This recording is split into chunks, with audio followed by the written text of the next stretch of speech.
Verificado o quórum regimental de que trata a portaria 145/2017 e com amparo na portaria 140/2021, eu, Francisco José de Oliveira Silva, declaro aberta a 77ª sessão ordinária virtual de 12 de novembro de 2021.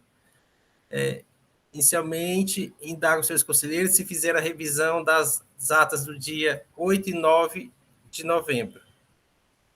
Sim, senhor presidente, foram apresentadas sugestões à Silvana. Okay.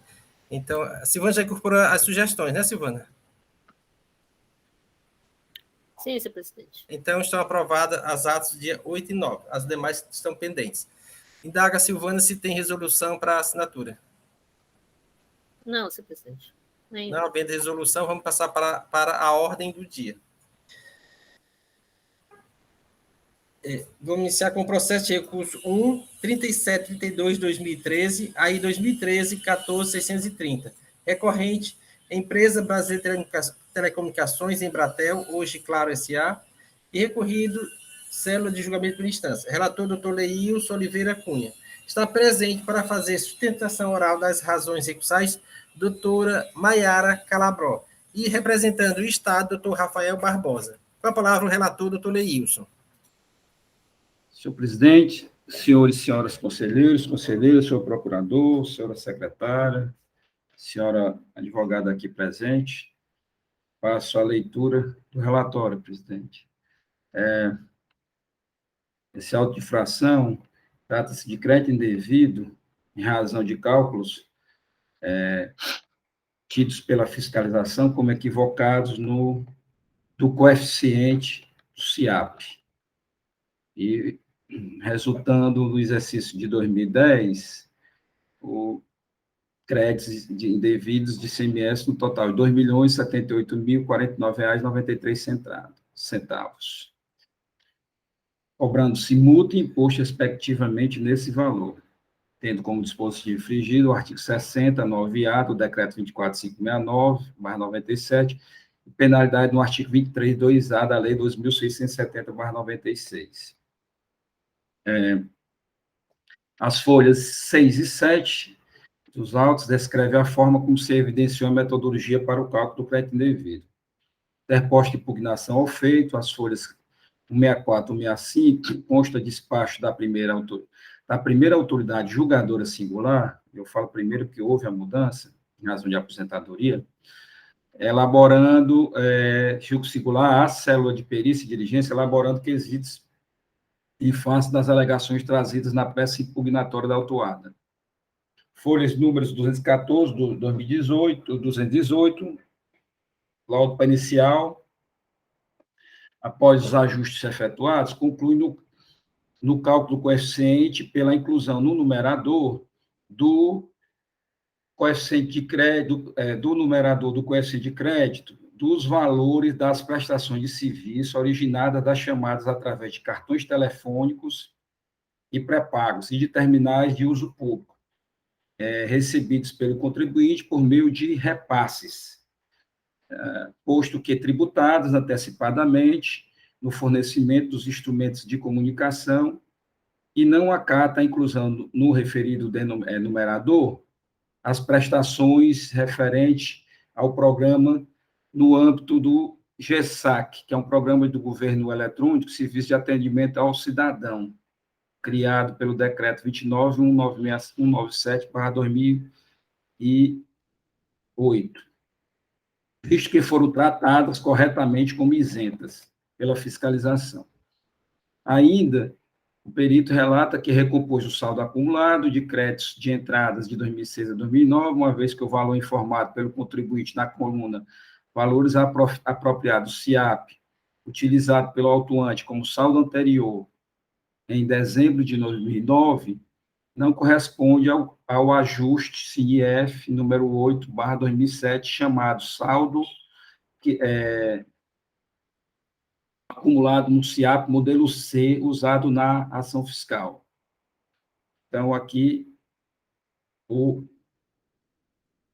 perito, ele inclui no numerador umas operações que ele chamou de repasse, posto que tributada, segundo o perito, e não incluiu no numerador as operações isentas de GESAC, porque, segundo eles, são operações isentas, conforme o decreto 29.197/08, e refez o cálculo do saldo credor acumulado de bem de ativo, lá do livro do CIAP, dos anos de 2006 a 2009. E aí que servirá esse saldo credor acumulado como saldo inicial para o exercício de 2010, que é o fiscalizado. E desses ajustes, o valor do crédito devido se reduziu a de R$ 178.994,51. Em face de aposentadoria do então julgador monocrático, o processo é redistribuído a outra autoridade julgadora, que desconsidera o laudo pericial, que inicialmente afasta a preliminar de multa confiscatória trazida na impugnação, sendo que no mérito decide pela procedência da autuação. Em síntese, aduzindo que a empresa adquiriu itens classificados para uso ou consumo do estabelecimento e os créditos, porventura, destacados nas respectivas notas fiscais, poderão ser aproveitados apenas a partir de 1º de janeiro de 2020. E, ademais, entende que a acusação fiscal se trata de crédito devido em operações de aquisição de bens de ativo. Dessa forma, deixa de apreciar os argumentos da autuada pertinentes às prestações de serviços de telecomunicações na modalidades pré-pagas de telefonia fixa, telefonia móvel celular e de telefonia com base em voz sob protocolo de internet, VoIP, disponibilizados através de fichas, cartões ou assemelhados nos convênios, previstos nos convênios números 1, 26/98 e 55/05, por não ter nenhuma conexão com a lei tributária. Aí vide aí as folhas 279/2280, que é onde está essa fundamentação do julgador singular.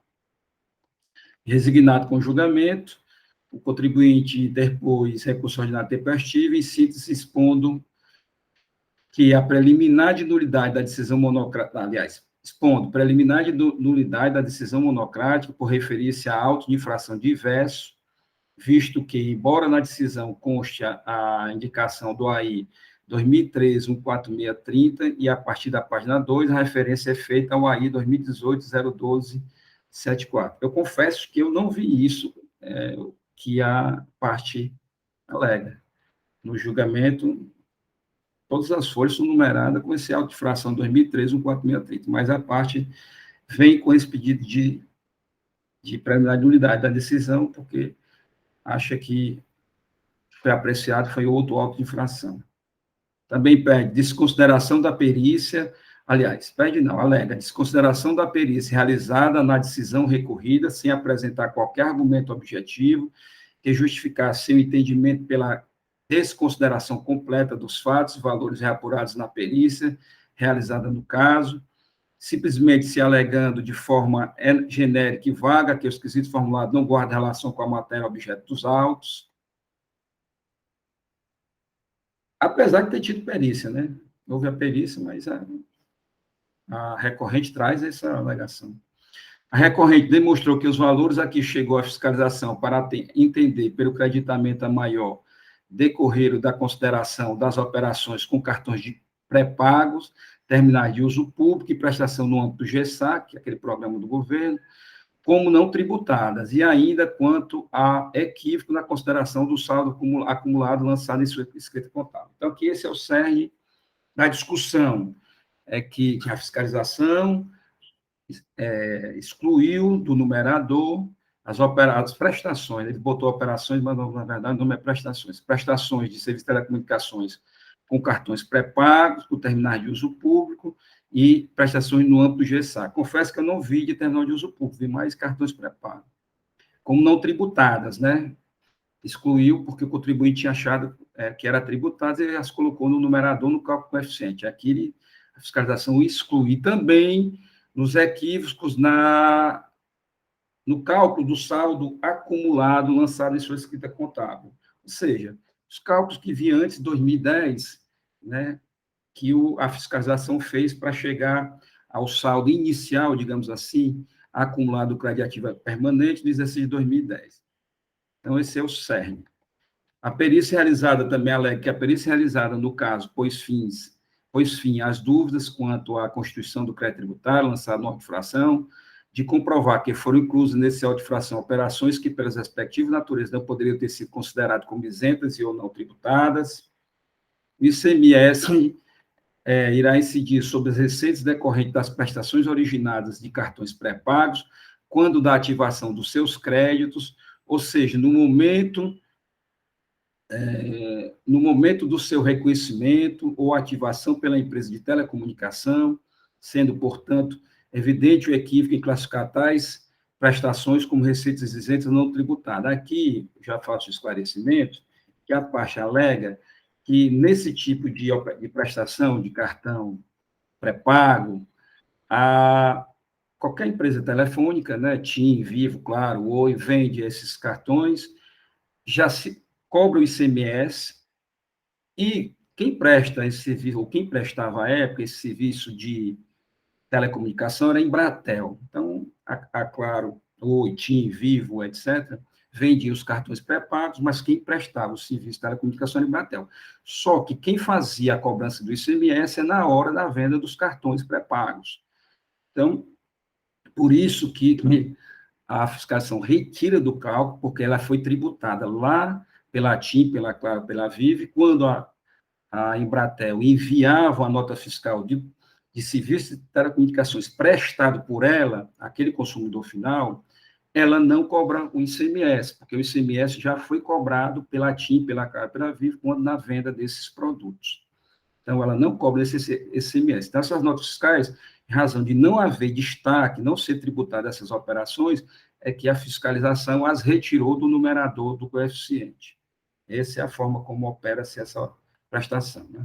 Também alega que, diferentemente ao qual a operação está sujeita, não lhe retira do campo de incidência do ICMS, mas tão somente transfere para a etapa futura da circulação, prestação, o momento do respectivo recolhimento ao Estado, que as referidas receitas advindas de operações originadas a partir de cartões pré-pagos são prestações regularmente tributadas pelo ICMS, que tais receitas não poderiam ter sido consideradas pelas autoridades fiscais como isentas ou não tributadas, de modo a impactar negativamente na formação do coeficiente de apuração do crédito hora discutido.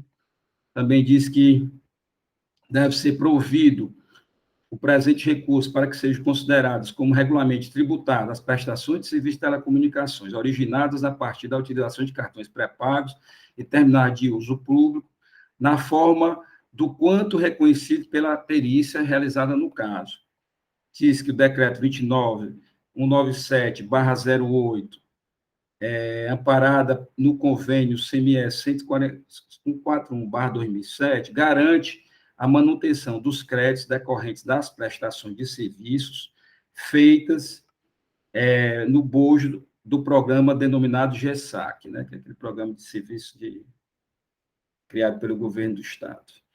Equívoco também incorrido pela autoridade fiscal na verificação do saldo acumulado para fim de aproveitamento do crédito SIAP, referente ao saldo inicial de 2010, evidencia os cálculos utilizados pela fiscalização, foram 3.312 e seus cálculos tidos como corretos, na folha 311. Deduz a adoção equivocada do saldo acumulado anterior, de sorte a macular por inteiro o lançamento realizado, e as baixas também deveriam ter sido feitas à razão de 1/48, e não de forma integral, como perpetrado pela autoridade fiscal, sob pena de exclusão e duplicidade em detrimento da recorrente, alega violação dos princípios da razoabilidade, da vedação de confisco, em face da exorbitância da multa aplicada, e, ao final, requer a nulidade do julgamento de primeira instância, ante a referência a casos diversos do presente, improcedência da autuação e, alternativamente, afastamento da multa por violação ao princípio da vedação de confisco.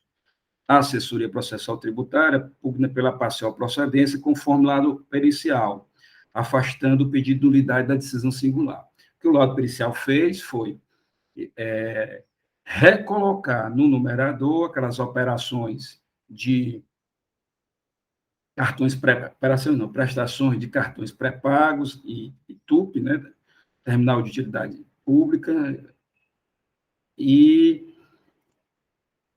ainda refez os cálculos do saldo credor de 2006 a 2009, né, que seria o saldo inicial do livro CIAP de 2010.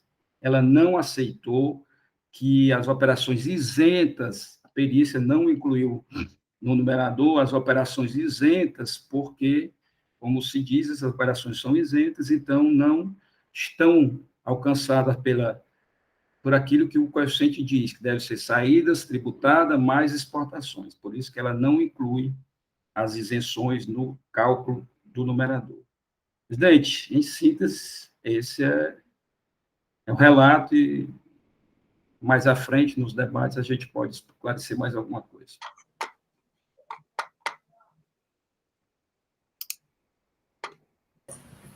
Obrigado, doutor Ilson. A palavra do Rafael Barbosa. Presidente, secretária, conselheiros, nobre patrono da recorrente, meus cumprimentos a todos. Bom dia. Presidente, a acusação é de crédito indevido de ativo permanente no ano de 2010. Exatamente o cálculo de proporcionalidade do CIAP, que foi questionado no levantamento fiscal, né? A multa aplicada, como já dito no relato, foi cobrança de principal e multa em torno de R$2 milhões, tanto o principal como a multa, totalizando um crédito tributário superior a 4 milhões. Né? De fato, houve perícia e o julgador singular não acolheu a totalidade do laudo pericial. Né? E em razão disso, a recorrente pugnou determinadas operações, né, pedindo que o laudo fosse observado em alguns pontos, e foi por isso que manejou o recurso, trabalhou também no sentido da nulidade da decisão singular, em seu recurso, postulou pela nulidade, mas, ao meu sentir, presidente, a nulidade, não há que se falar em nulidade da decisão singular, em razão da decisão simplesmente não ser favorável ao recorrente. Isso não configura nulidade. De fato, não enxergo vício na decisão singular. Na verdade, se trata de um mero inconformismo da parte, em razão de o julgador singular não ter assentido com seus argumentos. Né? Então, é por isso que eu vou me manifestar no sentido de afastar a nulidade da decisão singular, por entender que não se trata de vício no deciso singular, mas sim de mero inconformismo da parte em razão do julgador singular não ter acolhido a tese da defesa. A nulidade do auto de infração em si, por entender que houve cesseamento em razão de um número equivocado no auto de infração, eu entendo também que a nulidade deve ser afastada porque não importou em qualquer prejuízo ao exercício do direito de defesa. É importante salientar, como já foi anunciado até mesmo no relato, que o processo passou, inclusive, por uma fase pericial, a parte se defendeu não do outro auto de infração, mas sim desse auto de infração, desse levantamento. Então, do contexto do auto de infração, era possível inferir que se tratava de um mero erro material e que isso não importou em prejuízo ao regular exercício do direito de defesa da recorrente. Então, em razão da ausência de prejuízo, eu também vou opinar no sentido de que a nulidade do auto de infração em si seja afastada. Outro ponto, e aí já ingressando no mérito, presidente, seria com relação aos cartões pré-pagos, que, ao meu sentir, parece que a perícia, não obstante ter encontrado um novo valor, que seria o valor de R$ 178.000 994 de ICMS e multa de igual valor, ou seja, reduzindo bastante o crédito tributário inicial, mas, de fato, o julgador singular não transpôs isso para a decisão singular, não transpôs todo o laudo pericial para a decisão singular. Então, em consonância com o parecer da SEAPRO, eu vou opinar em conformidade com o laudo pericial. Eu vou opinar no sentido de que o laudo pericial seja acolhido, presidente, mas nos termos do parecer da SEAPRO, que é nos seguintes termos, que em relação às operações com cartões pré-pagos e de terminais de uso público, a perícia realizada expressamente reconhece que tais operações são de fato tributadas pelo ICMS, e dessa forma devem ser incluídas no numerador da fração algébrica do SIAP, ou seja, aquele erro que a empresa vem trabalhando desde o início, a hora autuada, no sentido de que, de fato, se trata de operações tributadas e a perícia, de fato, identificou que as operações são, sim, tributadas, que essas operações, então, sejam incluídas no numerador, né? E com relação aos demais pontos, presidente, notadamente com relação à prestação de serviços realizados em decorrência do programa GESAC, né, que é a dispensa do estorno, né, do crédito, e por isso ela tenta fazer uma equiparação com aquelas receitas que são consideradas isentas, né, e que sejam tratadas como tributadas. Eu também vou opinar em conformidade com o parecer, em razão da falta de disposição normativa expressa, presidente. Então, vou me manifestar no sentido de que essas operações do programa GESAC não sejam incluídas no numerador.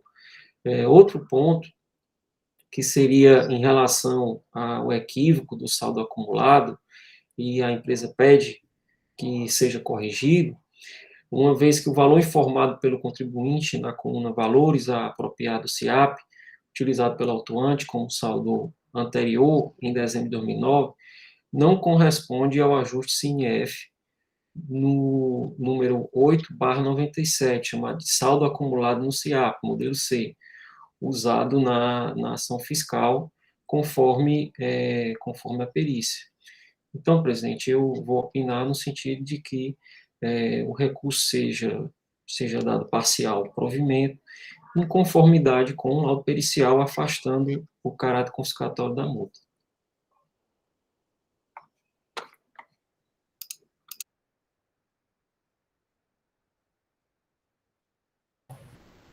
Obrigado, doutor Rafael.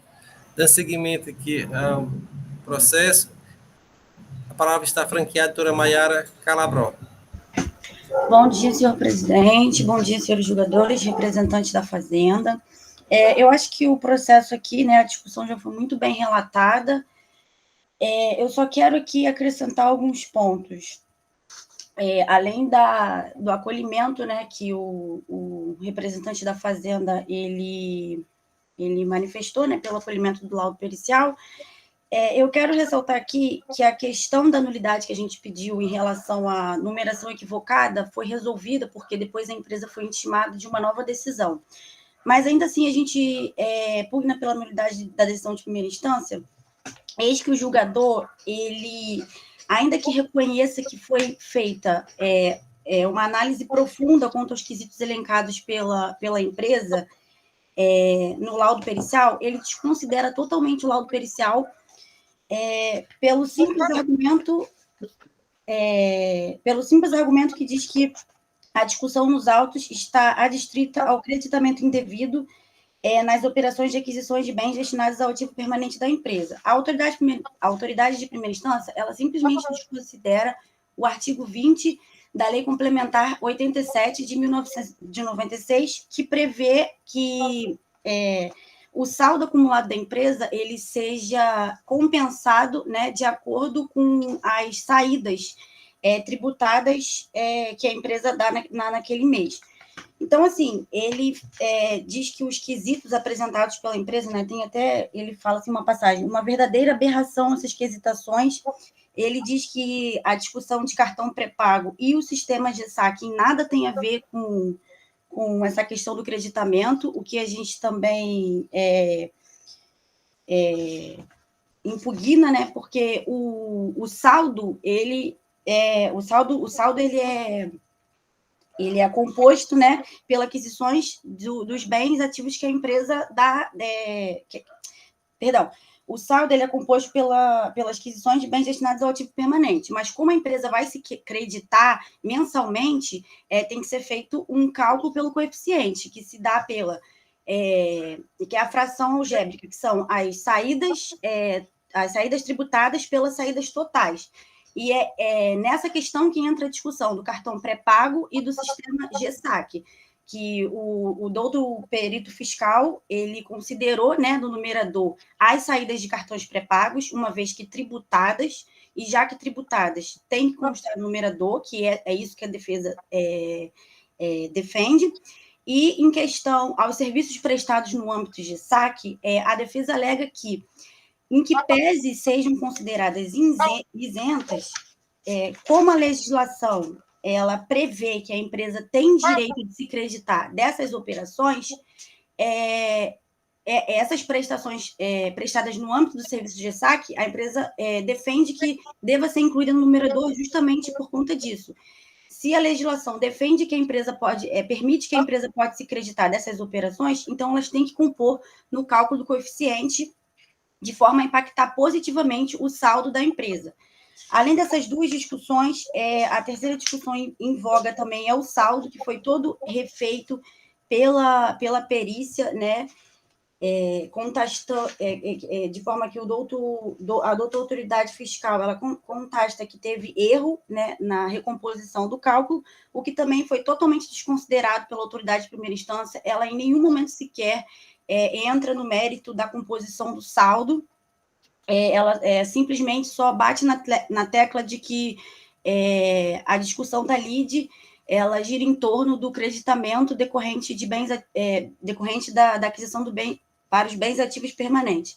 Então, assim, a gente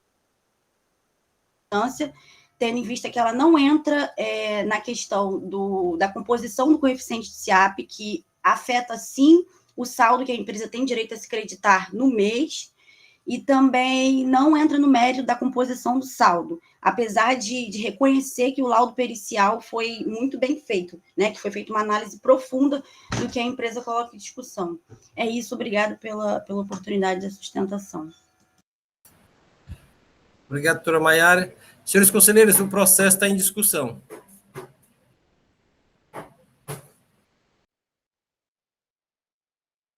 Presidente, eu digo que passei tarde e noite estudando esse processo e algumas coisas me chamaram a atenção.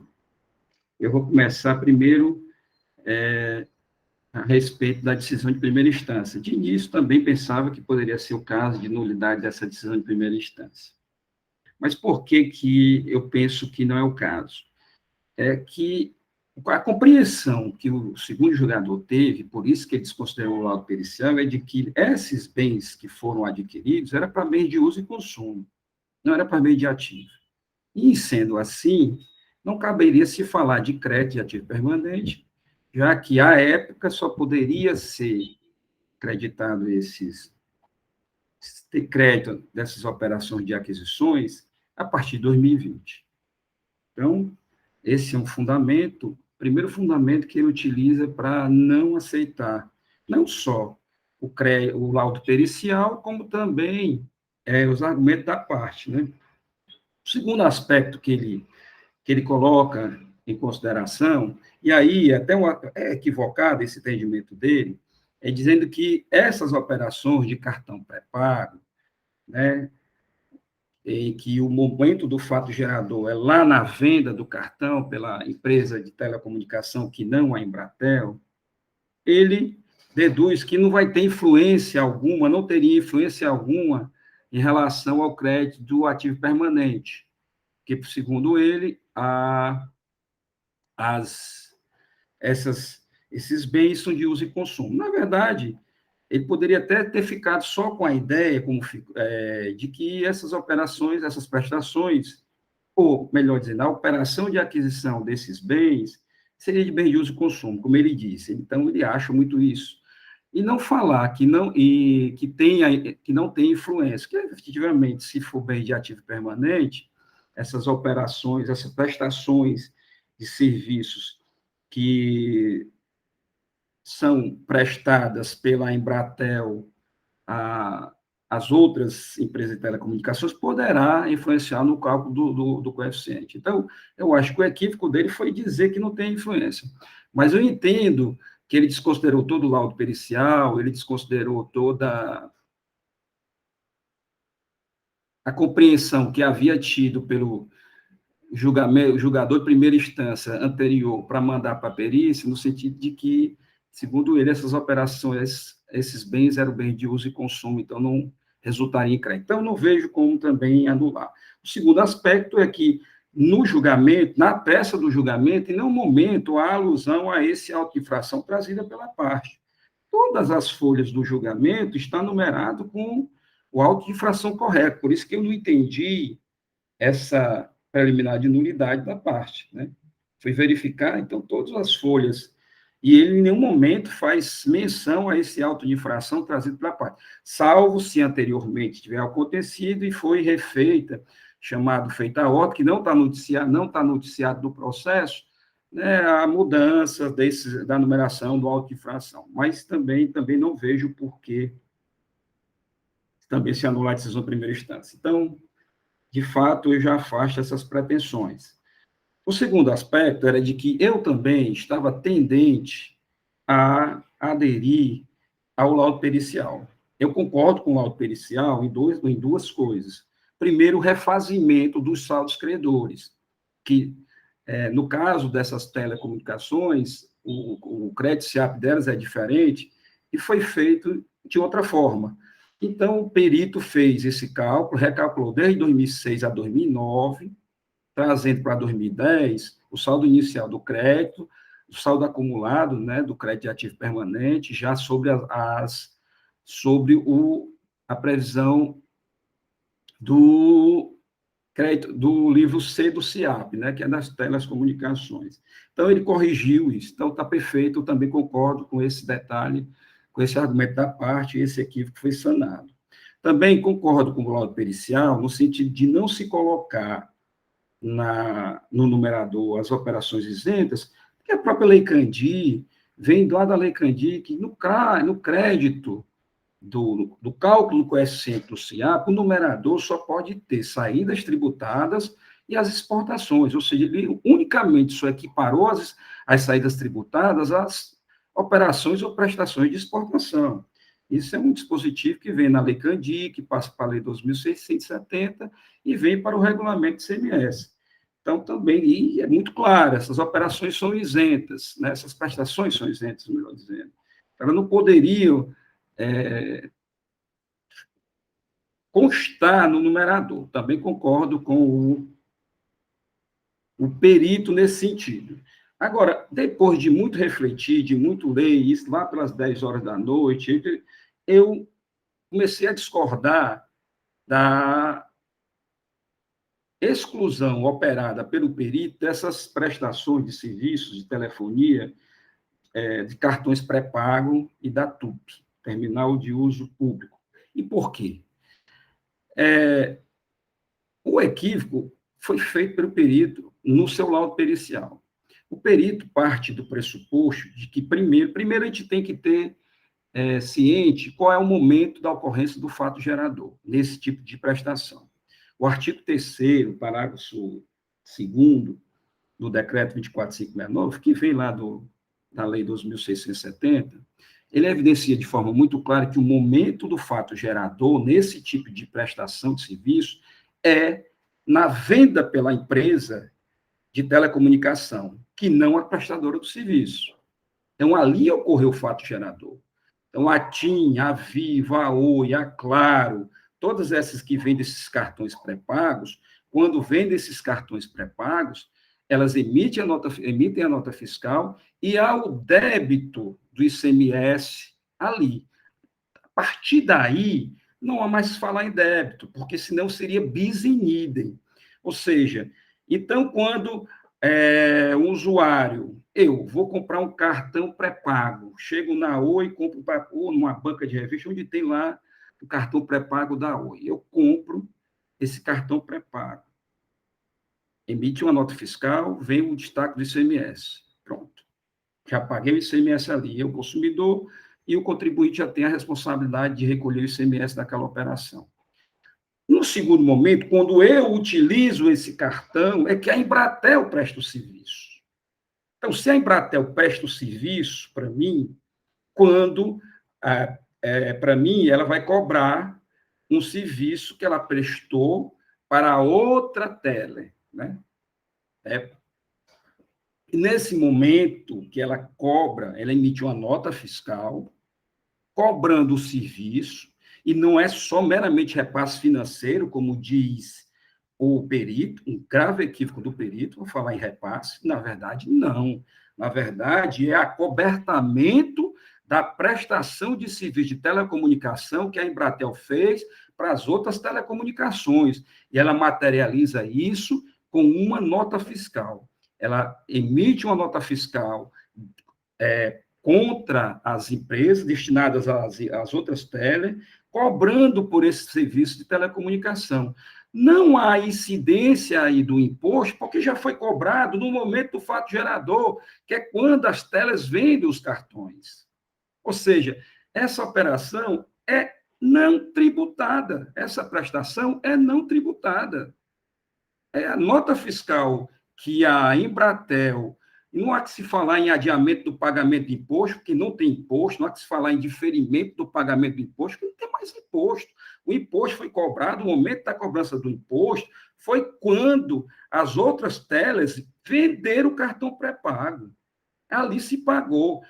Prestou-se, eu, consumidor, utilizo esse cartão pré-pago, numa ligação telefônica, fixa ou móvel, e aí a Embratel presta o serviço para mim e para outra tele, e a Embratel, quando chega no final do mês, ela faz a junção de todos os serviços que ela prestou de cartão pré-pago, emite, ou de TUP, emite uma nota fiscal de prestação de serviço de telecomunicação.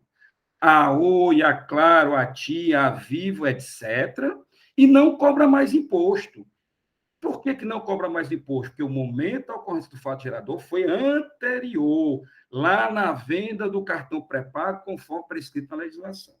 Então, há um grande equívoco que foi feito, no meu entendimento, pelo perito, em achar que essa operação é como se fosse uma operação diferida, ou então uma operação apenas de mero repasse financeiro. Em absoluto, essa operação, melhor dizendo, essa prestação é, sim, de um serviço de telecomunicação.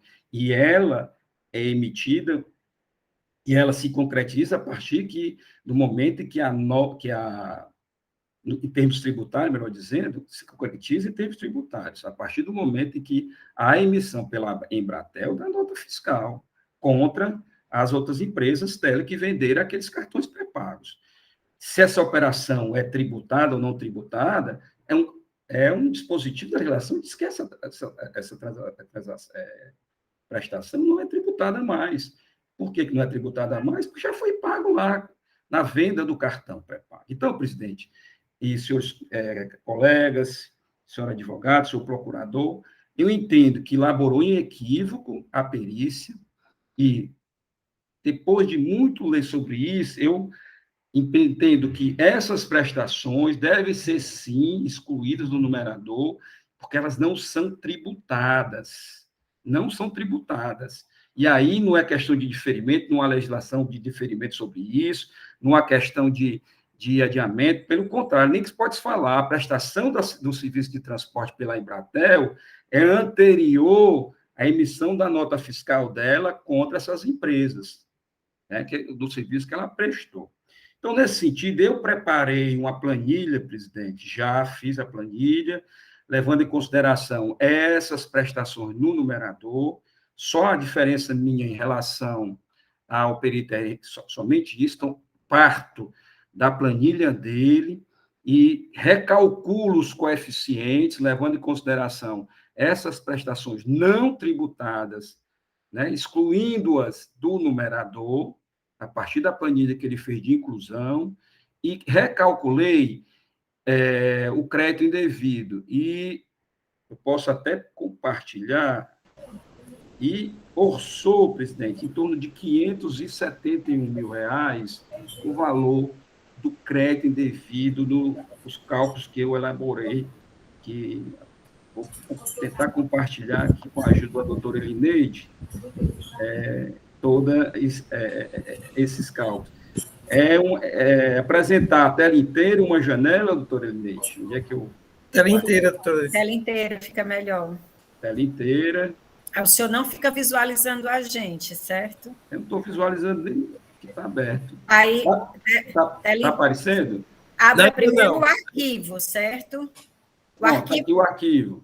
Aí depois o senhor clica nos três, nesse Compartilhar. quadradinho, apresentar agora, tela inteira. Aí clica em cima do arquivo. Pronto, deu certo. Deu certo.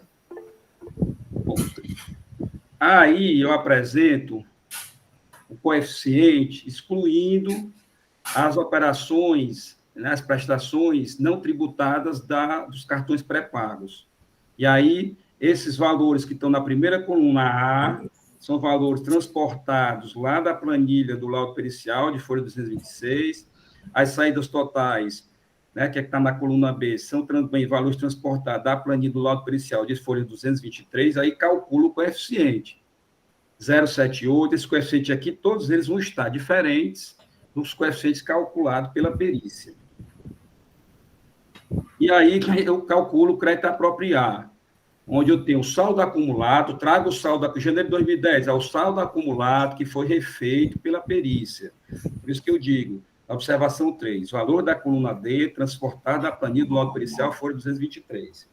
Então, saio, divido esse saldo acumulado por 48, já que a parcela 1,48 fica em R$ 336.807,71.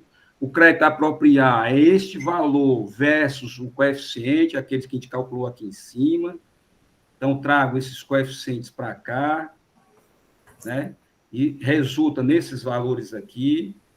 Aqui, na coluna G, tem o crédito apropriado. Esse valor aqui da coluna G é o valor, é o transportado da planilha do laudo pericial de folha 224, que o perito verificou lá na FD do contribuinte.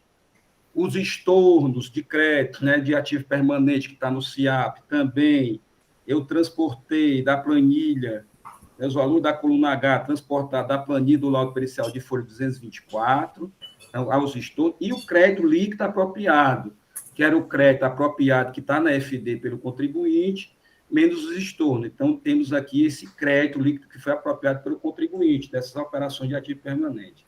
E aí, presidente, eu calculo o crédito devido, que é o crédito que seria legítimo para ele apropriar, que é de R$ 265 mil, R$ 265.222,09, e o crédito líquido apropriado, de R$ 307.322,74, que resulta em R$ 42.100,65. Ao final, eu tenho que o valor do crédito que foi indevidamente apropriado, o meu sentimento, é de R$ 531.751,54. Então, em resumo, a única diferença minha para o laudo pericial é do equívoco que foi feito, no meu entender, pelo perito, de ter como tributada essa operação lá na Embratel, quando essa operação foi tributada conforme o artigo 3º, parágrafo 2º do decreto 24569, no momento em que as outras empresas de telecomunicações venderam aquele cartão. E é em razão de ter sido tributada anteriormente na venda, que a nota fiscal emitida pela Embratel não destaca o imposto dessas prestações de serviço que ela prestou para o usuário final e também para as telas. Então, presidente, é nesse sentido que eu tenho, salvo melhor juízo, salvo alguma argumentação melhor aqui que me faça aí eu retroceder desse meu entendimento. Obrigado, Toleilson. Senhores, o processo continua em debate. Quem deseja falar, o senhor pode tirar do ponto. Quem quiser se manifestar, Doutor Henrique Gereissati. Presidente, primeiramente, gostaria de cumprimentar todos os presentes, né, senhores e senhoras conselheiros, doutora Silvana, nobre advogada que aqui nos acompanha, doutora Maiara, né, também. Presidente, eu queria só parabenizar o trabalho do doutor Laílson, né, assim, ele fez um trabalho de perito aqui, né, pegou o laudo pericial e saiu montando e fazendo todas as considerações. A mim, o processo aqui está perfeito, assim, tanto o raciocínio como a demonstração foi bem clara, né, e bem didática, né, pegou todos os dados. Eu acho que teve um trabalho enorme aí para poder fazer isso, viu, doutor Laílson? Gostaria de parabenizar pelo excelente trabalho que foi colocado e, para mim, o processo está bem claro, viu, presidente? Para mim, podemos até voltar, inclusive. Obrigado, doutor Henrique. Mas eu vou ouvir a doutora PGE e depois a doutora Maia. Doutor Rafael, o senhor gosta de se manifestar sobre o trabalho do doutor Laílson com a exclusão do numerador das operações com cartões pré-pagos? Presidente, eu ainda vou me manifestar de acordo com o parecer, porque eu entendo que a sistemática de tributação, ela não altera a natureza em si da operação, né? Então, se você tem um texto legal falando que as operações de saídas ou prestações tributadas, a operação, pelo fato de ter sido submetida à sistemática da substituição tributária, não lhe retira a natureza de ser tributada. Ela foi tributada em outro momento, mas foi. Então, é o meu sentir, pelo menos eu ainda continuo com o sentimento de que a operação é tributada, mas ela foi tributada em outro momento, né? Ela não é, pelo fato de ter se submetido a uma sistemática de substituição tributária, eu não consigo enquadrar ela no conceito semântico de isenta ou não tributada, que é o do texto legal. Então, eu continuo com o mesmo sentimento, presidente, do parecerista, mas vou refletir melhor sobre o assunto, foi trazido pelo conselheiro Laílson sobre o tema, mas pelo menos o meu sentimento até agora, até então, seria nesse sentido do parecer. Obrigado, doutor Rafael. Doutora Maiara, fazer alguma observação complementar? Eu quero só complementar o que o representante da Fazenda falou, né, muito bem colocado, que ainda que o ICMS, né, incida quando das vendas do cartão, é uma operação, sim, tributada, e como ele bem falou, que pelo cálculo do coeficiente tem que estar, né, no numerador, as operações tributadas e sobre o total de saídas. Então, independente de quando ocorre, né, o pagamento do ICMS, por ser uma operação tributada em si, a natureza da operação, se ela é tributada, ela tem que compor no cálculo do coeficiente, independentemente do momento que esse ICMS é pago. A legislação ela é clara ao dizer que no numerador vão compor as operações tributadas do período. E se for uma operação tributada, ao meu ver também eu concordo com o parecer, né, exarado pelo representante da Fazenda, de que essas operações têm que compor no numerador. E uma segunda observação que eu queria fazer é se a empresa ela tem a possibilidade de ser intimada da planilha elaborada pelo conselheiro Laílson, só para a gente verificar se realmente a divergência que ainda consta é no coeficiente, porque o saldo que a empresa tinha direito a se acreditar, pelo que eu entendi, vai ser considerado o do laudo pericial. A única diferença nos cálculos vai ser essa questão do coeficiente, que o conselheiro entendeu pela não inclusão do serviço GESAC e das operações de cartões e terminais de uso público, o que a empresa entende pela inclusão das duas operações, e o laudo pericial só entendeu pela inclusão da operação dos cartões pré-pagos. Só para isso ficar esclarecido, a empresa, se possível, gostaria de analisar essa planilha. Até porque o saldo inicial ele estava em 2 milhões, era um saldo muito alto. E, segundo os novos cálculos elaborados pelo conselheiro, ele ficou em torno de 500 mil, se eu não me engano, né? E do perito, ele diminuiu para 178 mil. É isso, as minhas considerações. Doutora Maiara, então, neste caso, já que a empresa quer analisar esses cálculos, ele teria que sobrestar o julgamento e para analisar. Presidente, deixa eu fazer algumas implicações. Assim, eu entendo as palavras do doutor Rafael, mas isso aqui é regime especial de tributação, isso aqui não é regime de substituição tributária, né? É regime especial de tributação. Então, a incidência lá no cartão pré-pago é ICMS normal, né? Então, não é questão de ICMS de substituição tributária. É ICMS normal, é regime especial. A partir daí, não tem mais que se falar em tributação. O segundo aspecto, presidente, é que esses cálculos que eu fiz, como eu disse, eles estão aí realizados somente em função da exclusão daquilo que foi do numerador, né? A empresa, ela tem esses dados em mãos aí, ela pode até refutar, se for o caso de uma decisão de mérito, dizendo que meus cálculos estão equivocados, mas é uma decisão de mérito, ou seja, não aqui há que se falar em perícia.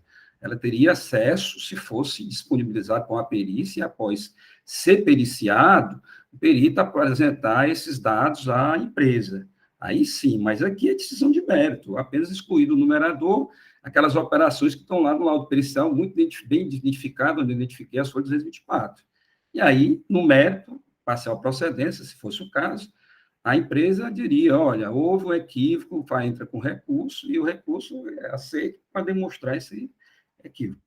Mas, volto a dizer, no caso aqui, presidente, entendo que não é substituição tributária, não. O caso aqui foi um regime especial de tributação, onde o contribuinte se debitou, a Claro, Vivo Oi, daquele valor da venda. Nada com substituição tributária. Catoleios. Toronelini, com a palavra.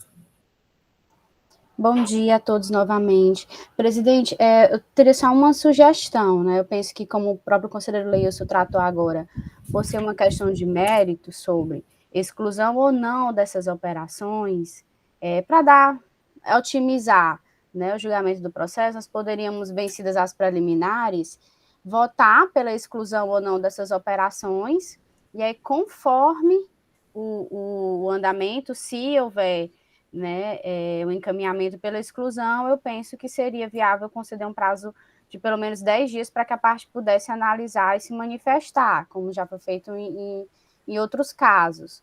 Mas a gente estaria dando algum andamento no processo, porque realmente é uma questão de mérito, né? Se a gente considera ou não o laudo ou essa exclusão apresentada hoje pelo relator. Seria só a minha sugestão, presidente. Obrigado, Toronelini. Excelente sugestão. Muito, muito, muito boa sugestão. Senhores, a gente já pode colocar. Presidente, pela Doutor ordem. Rafael Barbosa, com a palavra. É porque teve uma manifestação que foi trazida pela advogada da recorrente, Sim. patrono da recorrente, que eu não pude me manifestar, que é sobre o pedido de vistas para analisar os cálculos, né? Eu entendo, presidente, assim como o conselheiro Leilson, que, de fato, não foram trazidos elementos novos, né? O que o conselheiro Leilson fez foi apenas transpor aquilo que estava no laudo pericial, né? Então, assim, é uma decisão de mérito, ou seja, uma decisão de mérito em que se acolhe, em parte, o laudo pericial. Então, em tese, eu não vejo a necessidade de se franquear vistas e se conceder um prazo para se proferir uma decisão, né? Senão, sempre que houvesse uma modificação da base de cálculo nesse conselho, antes de se proferir a resolução ou dar a sentença, teria que se dar sempre um prazo para a parte para ela se manifestar. Eu entendo que não seria esse o caso, né? A não ser que o conselheiro Leilson estivesse trazendo elementos novos que sequer constassem do laudo pericial, aí sim, aí eu entendo que seria prudente, trazendo novos elementos, novos documentos, mas não foi esse o caso. Não se trata de documento novo trazido aos autos, ou de fato novo, não. Se trata daquilo que já consta dos autos.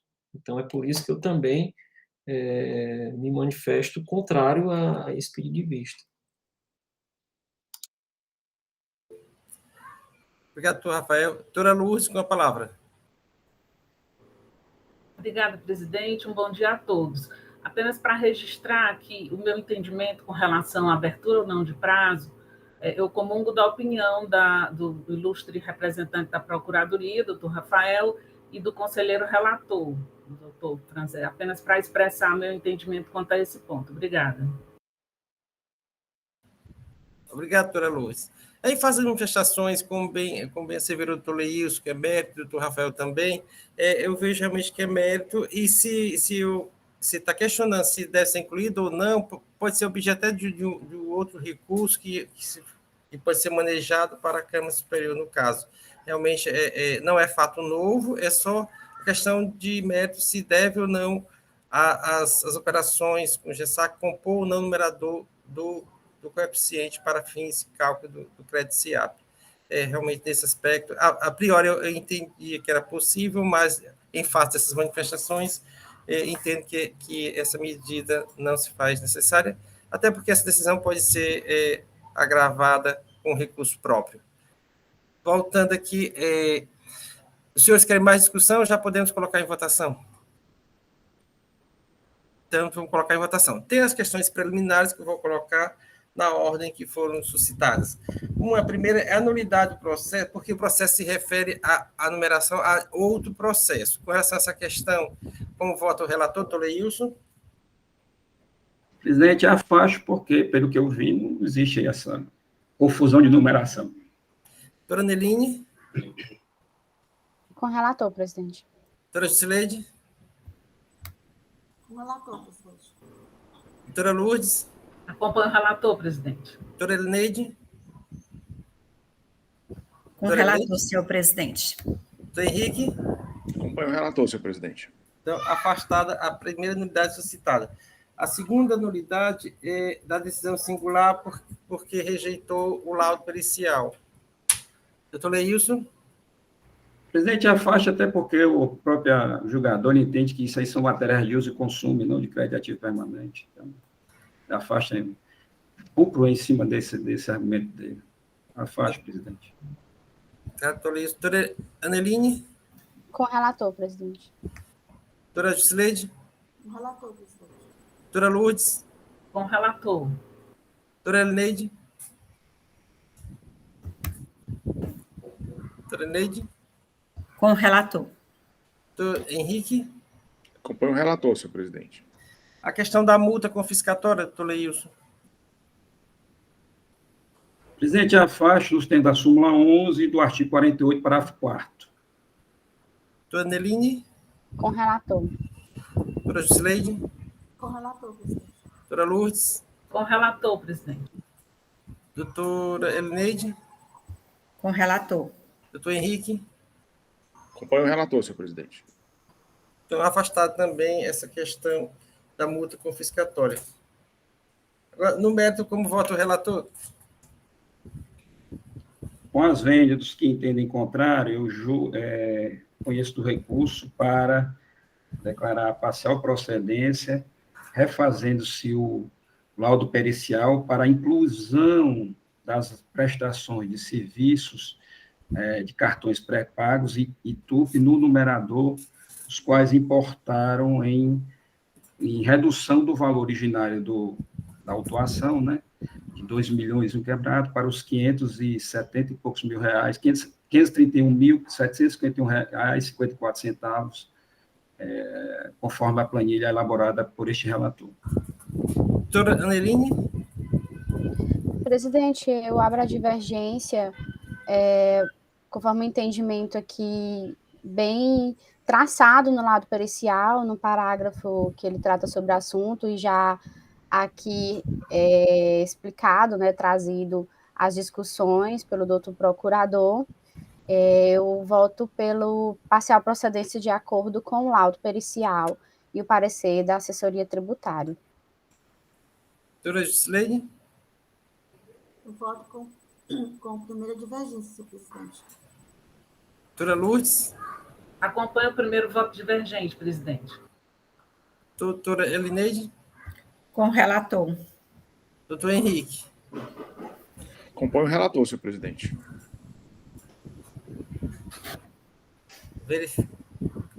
Concluída a votação, verificado o empate. Eu vou usar da forma regimental e vou para o meu voto na forma regimental. Então, a decisão fica para o segundo momento, terei 30 dias para manifestar sobre a matéria. Realmente,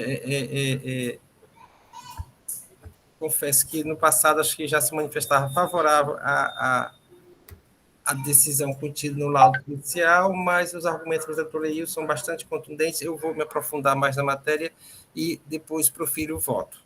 É a decisão para este processo. Senhores, vamos dar 10 minutos de intervalo e depois retornamos para o segundo processo, tá certo? Conselheiro Perfeito, presidente. Leilson, você poderia mandar seu voto por escrito para eu botar na ata? Só um tantinho. Obrigada.